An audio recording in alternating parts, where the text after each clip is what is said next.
एक शिप एक particular point से मूव करना स्टार्ट करता है और पहले वो ईस्ट की तरफ को जाता है 12 किलोमीटर पर आवर की स्पीड से, 1 घंटे तक चलता है। 12 किलोमीटर पर आवर की स्पीड से 1 आवर तक चलेगा तो 12 किलोमीटर का डिस्टेंस ट्रेवल करेगा। यहां से अगर चलना स्टार्ट किया तो इसने ईस्ट की डायरेक्शन में 12 किलोमीटर डिस्टेंस ट्रेवल किया। कितनी देर में? 1 आवर में। अब ये किधर को मुड़ गया? साउथ की तरफ। और फिर इसने नेक्स्ट 1 घंटे तक 5 किलोमीटर पर आवर की स्पीड से अपनी जर्नी जारी रखी। तो इसने 5 किलोमीटर डिस्टेंस ट्रेवल किया होगा। ये यहां से साउथ की तरफ मुड़ गया और नेक्स्ट 1 आवर में 5 किलोमीटर का डिस्टेंस ट्रेवल किया। हमें 2 चीजें फाइंड करनी है इस पूरी जर्नी में। इसकी एवरेज वेलोसिटी क्या थी, एवरेज स्पीड क्या थी। पहले डील करते हैं स्पीड को। इस बॉडी ने मूव करने में टोटल टाइम कितना लिया? इस पोर्शन में 1 आवर और इस पोर्शन में 1 आवर, दैट इज 2 आवर्स। और टोटल डिस्टेंस कितना ट्रेवल किया है इसने? 12 kilometre plus 5 kilometre, that is 17 kilometre. So it's average speed is total distance 17 divided by 2, 8.5 kilometre per our. अब बात करते हैं वेलोसिटी की। वेलोसिटी एक वेक्टर क्वांटिटी है और इसमें डायरेक्शन भी बहुत मैटर करती है। हम देखते हैं स्टार्टिंग पॉइंट ए से सी तक जाने में डिस्प्लेसमेंट कितना हुआ। पाइथागोरस की थ्योरम के according the distance AC will be under root of 12 square plus 5 square, 144 plus 25 169, उसका अंडर रूट आया 13। ये जरूरी नहीं है कि इतनी आसान वैल्यूज आपको एग्जाम में मिलेंगी। एग्जाम में आपको जो टोटल कर 169 की जगह 170 हो जाता तो आपको अंडर रूट फाइंड करना आना चाहिए। क्या आप सबको लॉन्ग डिवीजन से अंडर रूट फाइंड करना आता है? Yes sir. Yes sir. ठीक है। √2, √3, √5 की वैल्यूज याद कर रखना। और लॉन्ग डिवीजन से अंडर रूट को फाइंड नहीं भी करना आता तो 7th 8th की बुक्स में जाकर या किसी वीडियो से उसको फाइंड करना सीख लेना, क्योंकि फिजिक्स में विदाउट कैलकुलेशन आपका बिल्कुल भी काम नहीं चलेगा। स्कूल के एग्जाम में 70 मार्क्स में से 15 to 20 मार्क्स के न्यूमेरिकल आएंगे और वो एंड तक सॉल्व नहीं करोगे। CBSE बोर्ड कहता है 3 मार्क्स के न्यूमेरिकल में आपने सारा कुछ किया। यहां मान लो रूट 170 आ गया, 170 चलाते गए, रूट 170 ही लिखते गए, आपको मार्क्स मिलने चाहिए 2.5। हाफ नंबर कट जाएगा कि आपने कैलकुलेशन ठीक नहीं की। बट स्कूल में हो सकता है टीचर ने आंसर रट रखा हो, आपने वो आंसर नहीं दिया, 99% क्वेश्चन ठीक किया, मैथ्स की कैलकुलेशन मिस्टेक की, आपको 0 भी मिल सकता है। आप उनको कुछ कह नहीं सकते वहां पर, इसलिए कैलकुलेशंस को स्ट्रॉन्ग कर लेना। और ये बेसिक है, कोई 12th की कैलकुलेशन नहीं करनी पड़ रही नई वाली कोई। A से C तक का distance, shortest distance between initial point and final point is 13 kilometre. और अगर हम वेलोसिटी कैलकुलेट कर रहे हैं तो हमें इस डिस्प्लेसमेंट 13 किलोमीटर को टाइम टेकन 2 से डिवाइड करना है। Result will B 6.5 kilometre per our. देखिए वेलोसिटी और स्पीड का डिस्टेंस सेम नहीं आया। एक बात और है, वेलोसिटी के केस में डायरेक्शन बताना भी बहुत जरूरी है। Let this angle be theta. इस ट्रायंगल में tan थीटा कितना होगा? Perpendicular upon base 5/12. So theta will be tan inverse of 5/12. Trigonometric table से हमने tan इनवर्स 5/12 की वैल्यू को फाइंड करना है, उसको एंगल की टर्म्स में लिखना है। अगर आपको ये अवेलेबल नहीं है तो आप रिजल्ट को यूं भी छोड़ सकते हो। ये एंगल ईस्ट के साथ बन रहा है, पर ईस्ट के साथ तो एंगल इधर भी बन सकता था और इधर भी बन सकता था। ये एंगल ईस्ट के साथ साउथ की डायरेक्शन में बन रहा है, हम कहेंगे साउथ ऑफ ईस्ट, या इसको 90 में से सब्ट्रैक्ट करके हम कह सकते हैं ईस्ट ऑफ साउथ। तो अगर वेलोसिटी का रिजल्ट लिखना है तो ये रिजल्ट और ये रिजल्ट, ये दोनों लिखे जाएंगे। The body is moving with the velocity of 6.5 kilometre per hour at an angle of tan inverse 5/12 south of east. या कुछ बातें रिपीट कर दूं, इसको सॉल्व करना है हमें। ट्रिग्नोमेट्रिक टेबल के लिए मैंने कौन सी टेबल बोली थी परचेज करने को, किसी को ध्यान है? Log table. Log table 10, 12, 15 rupees की आएगी, 20 रुपीज की आएगी। जब भी आपको मार्केट खुली दिखे लॉग टेबल लेकर रख लेना। किसी क्लास में अगर मैं करवाऊंगा ट्रिग्नोमेट्रिक टेबल का यूज तो वहां पर आपको दिक्कत ना हो जाए। राइट। अगर आपके पास लॉग टेबल नहीं है, पेपर में उन्होंने भी प्रोवाइड नहीं किया, आपके पास भी नहीं है, तो आप आंसर को यहाँ छोड़ सकते हो, tan इनवर्स 5/12। मुझे एक बात बताओ, साइन 30 की वैल्यू क्या होती है? 30 डिग्री 1/2 1/2 0.5.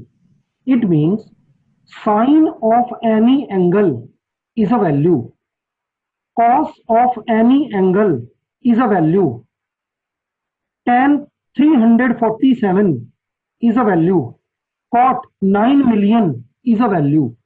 किसी भी एंगल का कोई भी ट्रिग्नोमेट्रिक रेशियो फाइंड करोगे तो वो एक रियल नंबर आपको प्रोवाइड करेगा। जनरली कुछ एक्सेप्शन होंगी, अलग बात है, मैथ्स में आपको एक वैल्यू मिलेगी।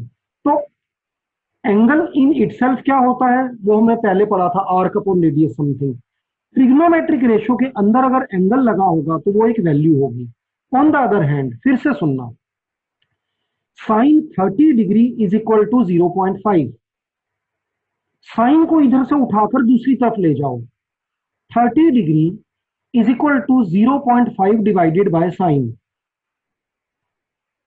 इस साइन को न्यूमरेटर में ले जाओ, ये बन गया साइन इनवर्स। फिलहाल ऐसे सोच लो, मैथ्स के टीचर आपको समझाएंगे this is not the right way, वो कुछ और बेटर वे बताएंगे, बट फिलहाल 30 डिग्री के सामने क्या आ गया अब आप बताइए, फिर से सुन लो भाई। Sine inverse 0.5 sine inverse 0.5, half बोल लो, चलो फिर से सुन लो, sine 30 degree is equal to half. 30 degree को इधर छोड़ो, अपने माइंड में साइन को उस तरफ ले जाओ, तो साइन उधर जाकर 1 अपॉन साइन हो गया। फॉर टाइम बीइंग आप इसको साइन इनवर्स बोलो, तो अब मेरी इक्वेशन बन गई 30 degree is equal to sine inverse half. अब आपसे मैं पूछूं साइन इनवर्स हाफ कितना होता है बताइए? 30 डिग्री। 30 डिग्री। यहां से हमने कंक्लूजन निकाला कि अगर ट्रिग्नोमेट्रिक रेशियो में इनवर्स के साथ कुछ लिखा होगा तो this whole quantity will be an angle. Now we have two statements. Angle के साथ ट्रिग्नोमेट्रिक रेशियो लिखा हुआ है, ट्रिग्नोमेट्रिक रेशियो के अंदर एंगल लिखा हुआ है, result will be a value. Trigonometric के इनवर्स के साथ एक वैल्यू लिखी हुई है, total result will be an angle. Third time, trigonometric ratio के अंदर एंगल लिखा हुआ है, total result will be a value.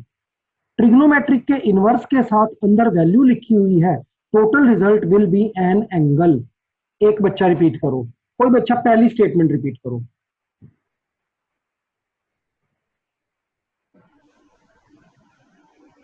क्या आपको मेरा कर्सर मूव करता दिख रहा है? Yes sir. तो आप में से कोई भी स्टेटमेंट को अपना माइक ऑन कर मुझे बताओ मैंने यहाँ क्या बोला था।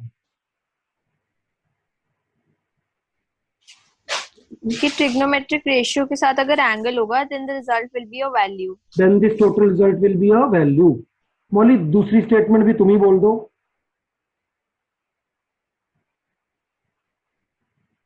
मैं बोलता हूँ वैल्यू के ठीक, बोलो बोलो बोलो।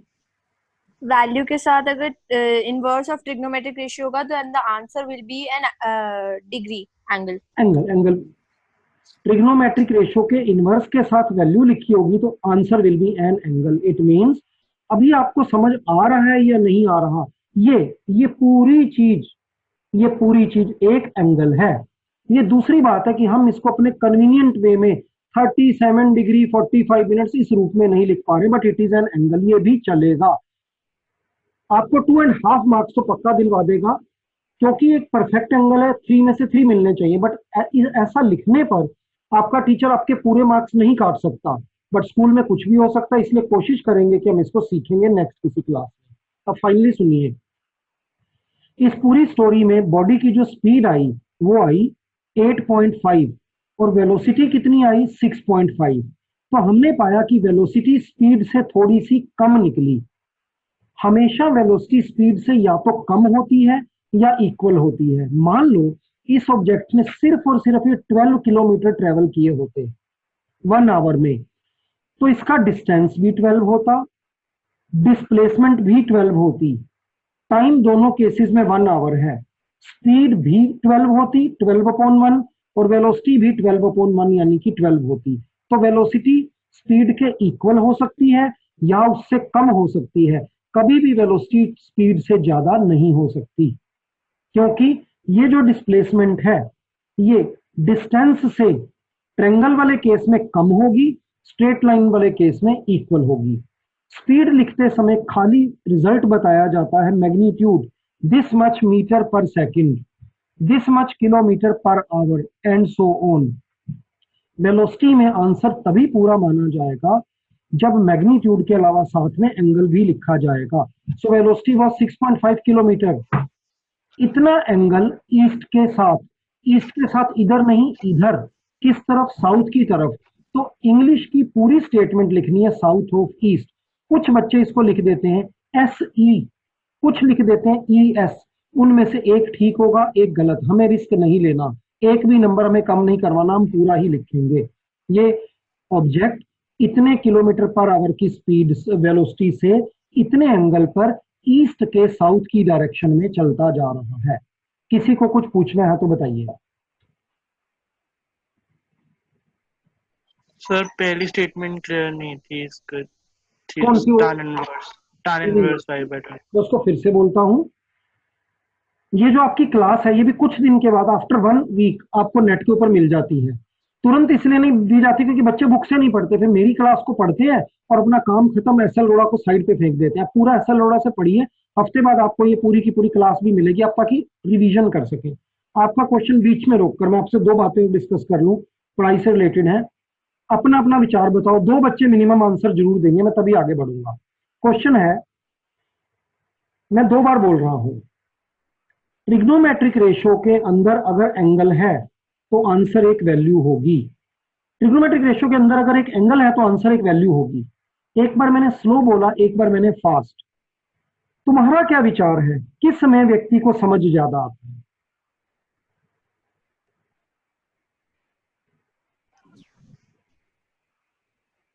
क्वेश्चन तो मेरा ख्याल है बड़ा क्लियर है भाई। धीरे धीरे स्लोली स्लोली पढ़ाने में ज्यादा समझ में आता है या फास्ट बोलने पर समझ में आता है? Fast fast. कैसे भाई? आंसर बिल्कुल ठीक है, बट तुम्हें कैसे पता लगे? आंसर तो मैं एक्सपेक्ट कर रहा हूं तुम बोलोगे सर धीरे धीरे पढ़ाएंगे तो ज्यादा समझ आएगा। कंसंट्रेशन बनी रहता है। हाँ, ये कौन बोला है? आर्यन। अरे, ये क्या तुमने पढ़ा था या तुमने सोचा? सर प्रैक्टिकल यूज है, प्रैक्टिकली भी दिखता है। ठीक है, ये बिल्कुल सब 99% लोगों की जो नॉन साइंटिफिक एटीट्यूड वाले होते हैं उनकी परसेप्शन ये होती है कि टीचर स्पीक्स स्लोली, साउंड की इंटेंसिटी हाई हो बट गैप ज्यादा हो, धीरे धीरे बोलो तो बच्चों को ज्यादा समझ में आता है। It's entirely wrong. वो जो बीच में छोटे छोटे गैप्स आते हैं उनमें हमारी अटेंशन को डाइवर्ट होने का मौका मिल जाता है। फास्ट बोलने पर जो कंसंट्रेट कर कर बैठा उसे पूरा समझ में आएगा, जिसने नहीं समझना था उसको ना यहाँ समझ आएगा ना वहां समझ आएगा। तो इसलिए कई बच्चे बाद में कंप्लेंट करते हैं कि आप तेज पढ़ाते हो। मेरे को एक रियलिटी पता है, आप समझ नहीं आ रहा का मीनिंग आप कंसंट्रेट नहीं कर रहे हो। तो कोशिश करा करो कंसंट्रेट करने की, टीचर तेज पढ़ा रहा हो बड़ा अच्छा समझ आएगा। Let us go back. Trigonometric ratios are 6, sine cos tan, complete names sine cosine tangent, secant cosecant cot, sec cosec cotangent। इनके अंदर अगर एंगल लिखा हो डिग्री या रेडियंस में तो टोटल चीज का आंसर एक वैल्यू होगी। किसी भी ट्रिग्नोमेट्रिक रेशियो के इनवर्स के साथ अगर अंदर कुछ दिया गया हो, ऑब्वियसली वो कुछ खुद एंगल नहीं हो सकता, वो एक वैल्यू होगी। Inverse trigonometric ratio of any value gives us an angle.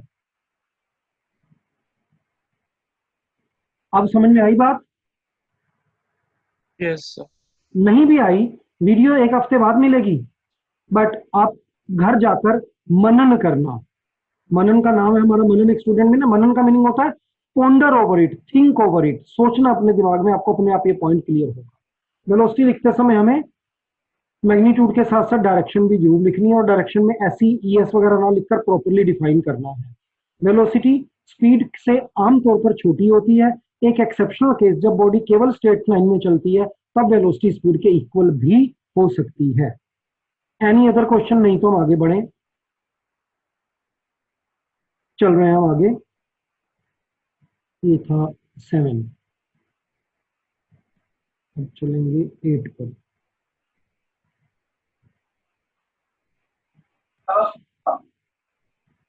और distance in the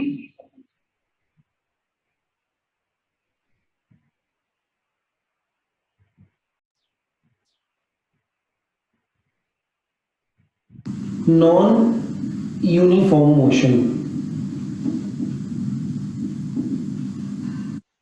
uniform motion in straight line सिर्फ एक ही फार्मूला पर चलती है, बस अब हमें उसके न्यूमेरिकल्स करने हैं, जो बचे हैं उसकी स्टोरी खत्म हो गई। Distance and displacement, speed and velocity, ये फर्क पता होना चाहिए। और दुनिया का एक छोटा सा सबसे आसान फार्मूला जो 7th में पढ़ाया गया था, velocity is equal to displacement upon time या speed is equal to distance upon time, यही पता होने चाहिए। सारे न्यूमेरिकल 1 मिलियन होंगे तो भी इसी एक फार्मूला से सॉल्व होंगे। फिजिक्स में पंगा यहाँ से स्टार्ट होता है।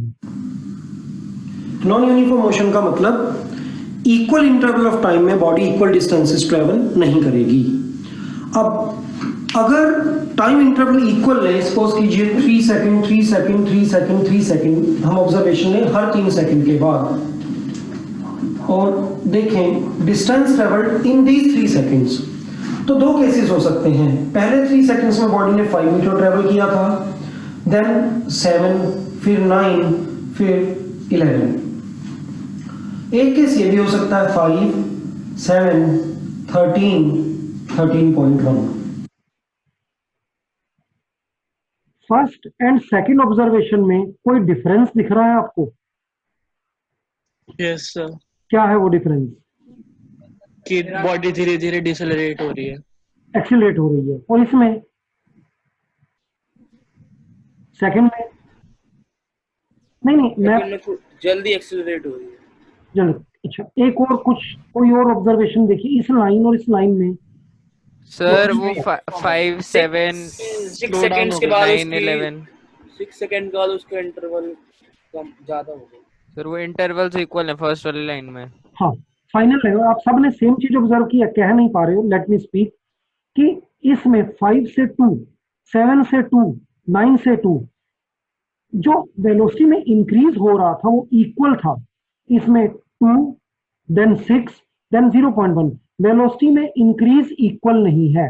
पर देखिए वेलोसिटी में आपका जो चेंज हो रहा है वो हर बार बढ़ तो रहा है, बट एक बार वो चेंज यूनिफॉर्मली हो रहा है, एक बार वो चेंज नॉन यूनिफॉर्मली हो रहा है। तो आगे ये हमारी नॉन यूनिफॉर्म मोशन 2 तरह की हो जाएगी। ये समझाने की कोशिश है, देखते हैं वीडियो आगे बढ़ेगी तो पढ़ेंगे।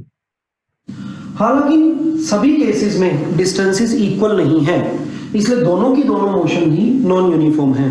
बट यहाँ पर जो डिस्टेंस ट्रेवल्ड का गैप है वो कांस्टेंट है, 2, यहाँ पर भी 2, यहाँ पर भी 2, यहाँ पर वो गैप इक्वल नहीं है। ऐसी मोशन को हम बोलते हैं यूनिफॉर्मली एक्सिलरेटेड, और उसको बोलते हैं नॉन यूनिफॉर्मली एक्सिलरेटेड।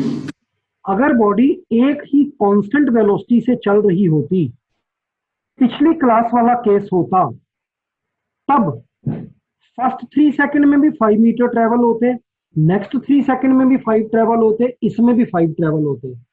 पर क्योंकि वेलोसिटी इंक्रीज हो रही है इसलिए डिस्टेंसेस बढ़ते जा रहे हैं, so it is non uniform. इसमें भी डिस्टेंसेस चेंज हो रहे हैं, velocity is non uniform if body covers unequal distances in equal intervals of time. Unequal distances in equal intervals of time. Motion is said to be non-uniform. Non-uniform आगे 2 तरह की हुई, इसमें increase या acceleration uniform था, इसमें increase या acceleration non-uniform था. This is uniformly accelerated. This is non-uniformly accelerated. फिलहाल हम स्टडी करेंगे केवल यूनिफॉर्मली एक्सिलरेटेड मोशन को, जिसमें एक्सिलरेशन प्रेजेंट है, वेलोसिटी चेंज हो रही है, वेलोसिटी यूनिफॉर्म नहीं है, पर एक्सिलरेशन कांस्टेंट है। तो आइए देखें इसके फॉर्मूले कैसे डिराइव किए जाएंगे। चैप्टर के एंड में नॉन यूनिफॉर्म स्टडी की जाएगी, उसमें इंटीग्रेशन और डेरिवेटिव की हेल्प होगी। फिलहाल अभी बड़ा लंबा टाइम हमने यूनिफॉर्म मोशन नहीं नॉन यूनिफॉर्म मोशन स्टडी करनी है, बट उसमें से कौन सी वाली? Uniformly accelerated. पहले बेसिक टर्म एक्सिलरेशन। क्या होता है acceleration? Acceleration is rate of change of velocity, that is change in velocity divided by corresponding time. Acceleration is represented by A, change in velocity is delta we and corresponding time is delta T. अगर हम बहुत ही थोड़े time की बात करें तो हम इसे लिख सकते हैं dv by dt। हम यूं भी कह सकते हैं d by dt of v। Acceleration is rate of change of velocity with respect to time. क्योंकि वेलोसिटी वेक्टर क्वांटिटी है उस पर ये साइन होना चाहिए, और एक्सेलरेशन भी एक वेक्टर क्वांटिटी होगी। तो नॉन यूनिफॉर्म मोशन में हम स्टडी कर रहे हैं यूनिफॉर्मली एक्सीलरेटेड मोशन को, जिसमें एक्सीलरेशन की वैल्यू कांस्टेंट है, वेलोसिटी में इंक्रीज या डिक्रीज फिक्स होता है। इसके ग्राफ कैसे होंगे पहले ये देखें, time and then velocity, time and then distance and then velocity, 0 second, 1 second, 2 second and 3 second. शुरू में बॉडी ने कोई डिस्टेंस ट्रेवल नहीं किया था तो उसकी वेलोसिटी भी 0 थी। 1 सेकेंड पर जब हमने ऑब्जर्व किया तो बॉडी की वेलोसिटी लेट अस अज्यूम हो गई 4 मीटर पर सेकेंड। यहां से यहां तक टाइम लगा है 1 सेकेंड और वेलोसिटी में चेंज हुआ है 4 का। इट मीन्स हम कहेंगे कि एक्सेलरेशन है इस पोर्शन में 4 मीटर पर सेकेंड स्क्वायर। इसकी यूनिट कहां से आई? Change in velocity is metre per second and time is in second, so final unit is metre per second square. उसके बाद जब हमने यहां पर गए दूसरे सेकंड पर ऑब्जर्वेशन ली तो वेलोसिटी बढ़ते बढ़ते हो गई थी 8। यहां से यहां तक 1 सेकंड लगा है और वेलोसिटी में 4 मीटर का चेंज आया है, 4 मीटर पर सेकंड का। Acceleration will be 4 metre per second square. Obviously यहां पर करंट हो जाएगा, it is again 4 meter per second square. Acceleration is uniform. Velocity is continuously increasing, but increasing at the constant rate. देखें distance का क्या होता है। इस पोर्शन में वेलोसिटी 0 से 4 तक हुई है। हम मान सकते हैं एवरेज वेलोसिटी है 0 + 4/2, that is 2। 2 metre per second की एवरेज वेलोसिटी से बॉडी 1 सेकंड तक चलती रही इस पोर्शन में, तो इसमें डिस्टेंस ट्रेवल किया होगा वेलोसिटी 4, वेलोसिटी 8, एवरेज वेलोसिटी 6। अगले 1 सेकंड में बॉडी ने 6 मीटर का और डिस्टेंस ट्रेवल किया, 2 + 6 होकर यहां हमें डिस्टेंस मिला 8। वेलोसिटी 8 से 12 हो गई। Average velocity 8 + 12/2, 20/2 that is 10 metre per second. इस 1 सेकंड में बॉडी ने 10 मीटर का डिस्टेंस ट्रेवल किया, 8 से बढ़कर डिस्टेंस हो गया 18। अब क्या आपको ये टेबल समझ में आ गई है? Yes sir distance sir. वाला पार्ट नहीं समझ आया। चलो ये जो भी नहीं समझ में आए पूछना है आपको। अगर मैं नहीं भी पूछता तो आपने मुझे बीच में रोक कर पूछना है, हैंड रेज करना है, मुंह से बोलना है, मेरे तक साउंड नहीं पहुंचती व्हाट्सएप पे मैसेज करना है, व्हाट्सएप पे कॉल करनी है, 5th पॉइंट नॉर्मल कॉल करनी है। और फिर भी नहीं तो फिर देखते रहना है, बाद में देखी जाएगी। इन 5 में से एक काम तो चल जाएगा। देखो यहाँ पे मैं टाइम कैसे कैसे बढ़ा रहा था, 0 से 1, 1 से 2, 2 से 3, हर बार टाइम इज 1 सेकेंड। वेलोसिटी के बारे में मुझे इंफॉर्मेशन दी गई थी कि पहले 0 थी, फिर जब मैंने देखी तो 4 हो गई, फिर 8 हो गई, फिर 12 हो गई। अब मैं आपसे पूछता हूं यहां से यहां तक वेलोसिटी कितनी रही? आप आंसर दो। मौली तुमने क्वेश्चन पूछा, तुम ही आंसर दो। During this period of 1 second what was the velocity? एक आंसर आप ये दे सकते थे, सर इनिशियली 0 थी, बाद में 4 थी। मैंने कहा नहीं नहीं, मुझे एक आंसर बताओ, इस सारे पीरियड में बॉडी की वेलोसिटी कितनी रही? बताइए मौली, जवाब दो।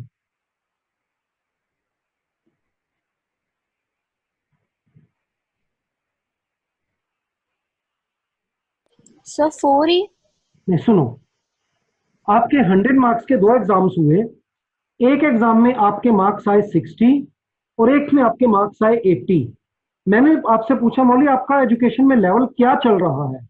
आप मुझे दोनों के बारे में बताने लगे। मैंने कहा नहीं नहीं, मुझे ना बस एक वैल्यू बताओ, आपका कैटेगरी क्या आती है? 30% में लाई करते हो, 90 में लाई करते हो, 70 में लाई करते हो, 55 में लाई करते हो? मुझे क्या जवाब दोगे? आपके एक एग्जाम में 60 आए हैं, एक में 80 आए हैं।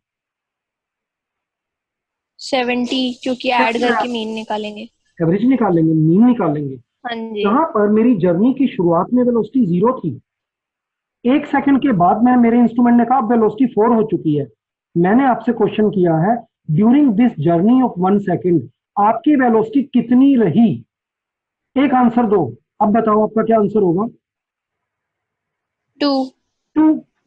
कि हाँ जी। एक ऑब्जेक्ट 0 से 4 तक चला और दूसरे ने कंटिन्यूअसली 2 की स्पीड से अपनी वेलोसिटी कंटिन्यू की। दोनों सेम डिस्टेंस ट्रेवल करेंगे, both will reach at the same position, effect same आएगा। तो आपने मुझे एवरेज बताया 2 metre per second. Sir during this 1 second I travelled with 2 metre per second, so I travelled a distance of 2 metres. तो मेरा distance 0 + 2 बढ़कर हो गया 2। नेक्स्ट मनन, यहाँ 1 से 2 सेकेंड तक मेरा टाइम लगा 1 सेकेंड, वेलोसिटी कितनी रही? सर 6. 6, आपने एवरेज बोली। इट मीन्स आप ये कह रहे हो कि during this 1 second I kept on travelling with velocity of 6 metre per second, so I travelled a distance of 6 into 1, velocity into time 6 metre. पहले मैं 2 मीटर तक आगे बढ़ चुका था, मैं 6 मीटर और आगे बढ़ गया। Now my total distance from initial position is 2 + 6 that is 8। Aryan या नए बच्चे से पूछते हैं, कृष्णा इस 1 सेकेंड में आप किस वेलोसिटी से ट्रेवल करते रहे? 8। मेरा कर्सर देखो, इस सारे पोर्शन की बात कर रहा हूं मैं।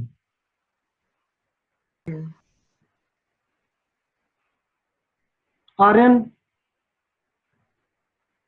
10. 10 कैसे आया ये 10? 8 को 12 से मल्टीप्लाई करके।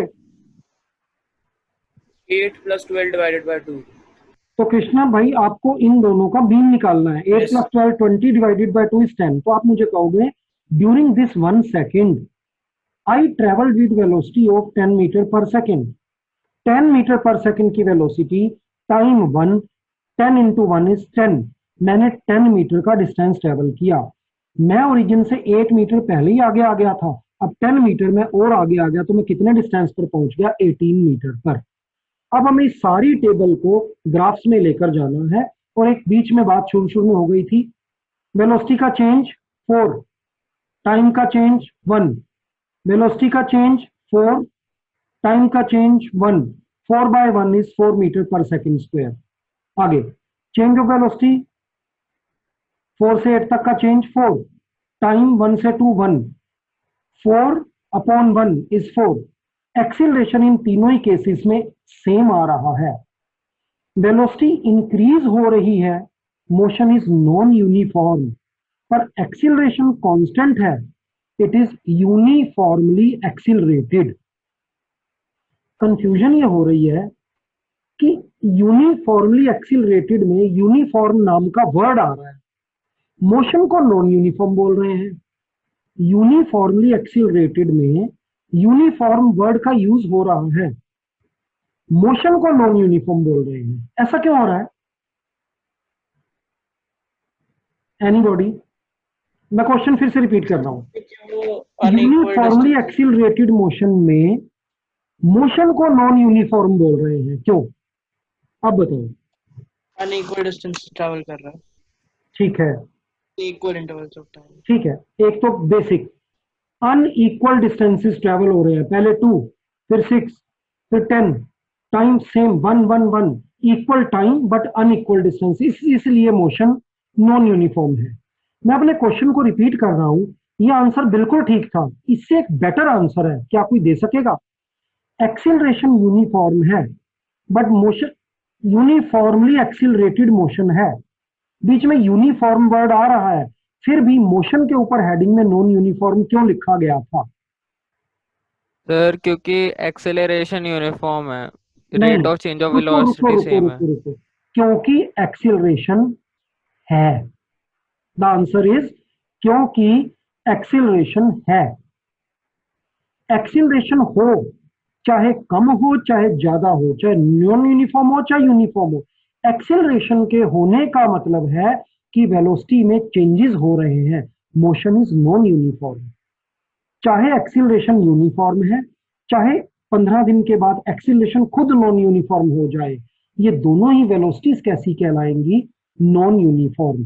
तो नॉन यूनिफॉर्म मोशन की आज के बाद 2 पहचानें हो गई, unequal distances in equal interval of time, और दूसरी बच्चों वाली पहचान, आसान पहचान, इजी, एक्सीलरेशन प्रेजेंट होगा। हाँ जी, एक बच्चा कोई भी, रुको मैं नाम लेता हूँ, वही बोलेगा, सारे नहीं बोलेंगे, इससे सारे अटेंटिव रहेंगे कि भाई मेरा भी नंबर आ सकता है। 1 मिनट, सिर्फ 1 मिनट, 1 मिनट, 1 मिनट। हाँ जी, अब मेरे को आप बताओ, मौली हो गई, मनन से भी पूछ लिया, आर्यन से। आरुष तुम हो ना क्लास में? Yes sir. हाँ जी, आप बताओ मोशन नॉन यूनिफॉर्म कब कहलाएगी? 2 आंसर्स। सो जब एक्सेलरेशन होंगी कुछ भी, ठीक है। एंड नंबर 2 और दूसरी पहला सर दूसरी अगर कुछ भी वो होगा डिस्टेंस होगा, अनइक्वल डिस्टेंस ट्रैवल करेगा। अनइक्वल डिस्टेंस नहीं, unequal distance in equal interval. पूरी बात बोलनी है। Unequal distance in equal interval of time होगा तो नॉन यूनिफॉर्म है, और एक्सीलरेशन होगा कैसा भी होगा, मोशन नॉन यूनिफॉर्म है। Non uniform is divided into 2 categories. Hours one is uniformly accelerated, और अगर इसमें भी चेंज हो रहा होता तो नॉन यूनिफॉर्मली एक्सीलरेटेड, उसको बाद में हैंडल किया जाएगा इंटीग्रेशन डेरिवेटिव से। अब हम इसका ग्राफ ड्रॉ करेंगे और इसके फार्मूले डिराइव करेंगे। मीटिंग बंद हो रही है, 1 मिनट के बाद वापिस आना, तब तक ढूंढना यूनिफॉर्मली एक्सीलरेट यूनिफॉर्म मोशन के ग्राफ्स कैसे थे पिछली क्लास में, उनकी शेप याद करना।